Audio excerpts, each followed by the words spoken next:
I'm just filled with rage. I'm filled with so much rage. Because I hate music, and I hate music opinions, and I hate people with music opinions so much. It makes me so mad. No, I have to bottle it up. I have to stop the monster from coming out. Ah! No more arguments. I have to agree. Yes, I have to agree with everyone. Agree with the things people are saying. I must support the subjective opinion of my fellow music fans. And the award goes to... Anthony Fantano. Thank you. Thank you. All right, yeah, it's time for a Let's Agree. Gonna get on the internet with you and agree. Austin and I took your not so hot takes and your popular opinions. Let's see how agreeable they are. Sorry for not specifying. We asked what your favorite albums of the year were. What's the best album of the year? Hopefully you made some good picks, or else I'm gonna have a hard time agreeing with you. In my opinion, it's Chromakopia. This is Tyler's version of Mr. Morale. And I've been in love with this project since it came out. Would like the whole like fucking part at the end of Judge Judy be like the we cry together bit of the record? I love Chromakopia, but I'm a little split on Chromakopia too, because I do feel like its concept and its instrumentals are not as cohesive and as exciting as like Igor was on its first listen. But with that being said, like I do really respect and love the fact that Tyler truly went in personally and emotionally on this record with its lyrical content. I do think he does continue to put out great material. I mean, even a record for Tyler that I feel like, comparatively speaking, is maybe not up to the level of like Igor, his peak, is still like times and times over better than like the average shit you're getting out there. The best album of the year was The Joy and Laughter of My Friends. Nothing better than seeing all my friends happy. You know, honestly, I heard your friends laughing and experiencing joy. And gonna be honest, the recording on that, pretty shoddy. The production was not good. Song structure, underwhelming. Little to no lyrical depth to your friend's laughter, sorry to say. If you like that shit, if you like hearing that, if that's the thing you enjoy hearing, that's your choice, that's on you, but I've heard better, I'm gonna be honest. I think Imaginal Disc is the album of the year. I love how it blends so many of their influences together into one sound that sounds retro and futuristic. I think the deeper you dive into the songwriting, there's a really fun story to put together about being human that I still haven't fully dissected. I think it has insane replay value because of all of that and the instrumentation.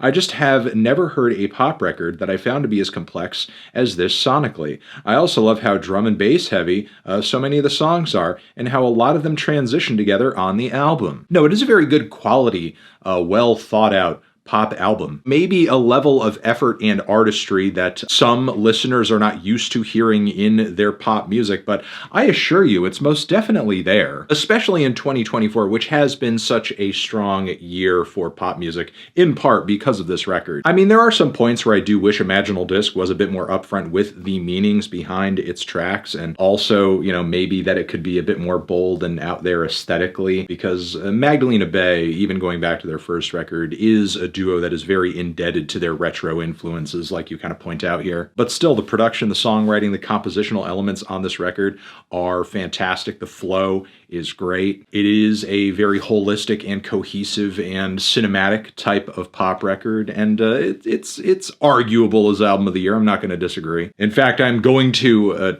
agree for the most part. That's the point of this video. I'll throw you a curveball, okay? Let's go. The Dune Part 2 soundtrack is the best album of the year. The music truly transports you to other worlds, heightening powerful emotions evoked by the movie. Not super complex, but it is so hard-hitting. I mean, you know, I feel like such a thing is difficult to advocate for in terms of it being like, you know, album of the year per se. But I mean, that is literally the point, what you would sort of ultimately hope for a friggin' movie soundtrack to do. And look, there's so many movie soundtracks that don't do that all that well, or that they just kind of hang generically in the background. If in fact what you say is true, that the Dune soundtrack makes you get more immersed or makes you feel like you are more there in where the film is taking place with the story that it is telling you, I mean, that's what it should be doing. That's the power of the soundtrack. Cold Visions is personally my favorite for album of the year. I've never been super into the Rage sound or Blade's older music, so it was a huge surprise to me. I've been listening to it on a regular basis since it was released, and even though I don't love every track, the album just has so much going on. I think the raw, mostly negative emotion just resounds so clearly with my mental state this year, and it just feels like something I can keep going back to, not to mention the constant barrage of sound effects and ad-libs, which make it feel like this chaotic mess of anger and discontent. No, I mean, as far as like Blade goes, and as far as Rage is concerned, I do feel like Cold Visions is one of the better and most interesting albums out there. It's certainly better and more intriguing and bolder and more genuinely thrilling and visceral and exciting than anything Opium has been putting out as of late. So I mean, while I do feel like there are some finer details that are underwhelming on the album, clearly it's like, you know, a very kind of raw, thrown together mixtape type of vibe, not as refined as like some other projects that Blade has come out with over the years. The chaos is kind of the point, I suppose. Like, I see the vision, the cold vision, but in part it does kind of leave me cold. I'm gonna delete my whole YouTube channel. I'm gonna end my whole music reviewing career. I'm sorry. Knock loose. You won't go before you're supposed to. Heavy music had its best year in a while to begin with, but for an album this short, heavy, and nasty to receive the widespread attention it did was something really special. I mean, how could you not, man? How could you not love the fuck out of this album? The mixes are fucking insane. Like, not only are they crushing, they're still like pretty easy to listen to. There's a lot of loud music out there that honestly is very punishing to listen to. And, you know, while the Knock Loose record has its moments like that, I found it to actually be like very easy to kind of work through and digest. It is heavy, it is pulverizing, but it's also instantaneous and just all around enjoyable. And on top of that, breakdowns insane, vocals insane, the flow of the record is great. When you really dig into it, the lyrical concepts are there too. There's like clearly a lot of thought going into the lyrical meaning of the album. And I think all of these things add up to into a record that I feel like if you really care about music, generally speaking, it's going to transcend across fans of different genres. GNX, it dropped when I was in the hospital, and especially the Heart Part 6 was exactly what I needed to hear. Genuinely one of the sweetest songs I've ever heard. Yeah, I mean, at the end of the day, Heart Part 6 is essentially about just like having sick-ass friends. What's better than that? Little to no lyrical depth to your friend's laughter, sorry to say. JPEGMAFIA, I lay down my life for you, not gonna lie, I just love Peggy, so I'm extremely biased. But I love the rap rock direction he went in, and I think it really fits his vibe, and it's a refreshing change of pace from his previous projects, while still sounding uniquely JPEG. The calmer sound toward the end was nice too. Yeah, the closer's amazing, honestly, and it did genuinely make me a little sad. I've always loved his calmer tracks, like Free the Frail. Also EP2. Love EP2 and the calmer tracks on that. I'm interjecting. As usual, he offers a nice mixture of sounds in his projects that, albeit varied, still all sound good and feels very cohesive, packed together. And I think this album is his greatest example of that. Yeah, I mean, I think this is one of his most versatile records as well, even though it is shorter than LP, which is pretty interesting. But yeah, the rock tracks go off. The moments that sound like typical Peggy are good. Low-key moments solid. That Depend on Other Men track is a total fucking banger. I love the way he sort of like improved and fixed that track from the original version, really escalating it so well in its final moments with that string section, which was amazing. I mean, what else can be said from me or anybody about Peggy at this point? He just continues to put out killer work. Gotta be Night Palace, even though it was a bit of a chore to get through. Yeah, Phil Elverum did really give us, like, I will say, a bit of homework on this album, and I feel like to truly appreciate it for what it is, you have to have been doing your homework for a minute on his stuff